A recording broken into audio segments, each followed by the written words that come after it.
Salam əziz şagirdlər. 9-cu sinif buraxılış toplu kitabından faiz nisbət mövzusuna aid belə bir sualın izahını vermək istəyirəm. Deməli, 40 manat dəyəri olan çaydan 15% endirimlə satılıbdır.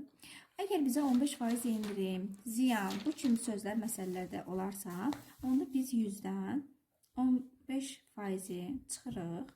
Cavab verir 85%.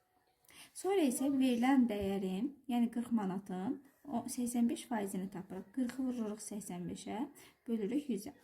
İxtisar apardıqda cavab 34 manat edir. Sonra isə bizə deyir, alıcı 2 belə çaydan aldıqda xəzinədara 100 manat verir.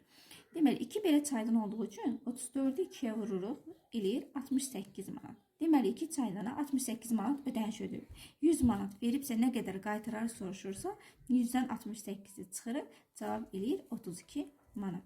Cavabımız 32.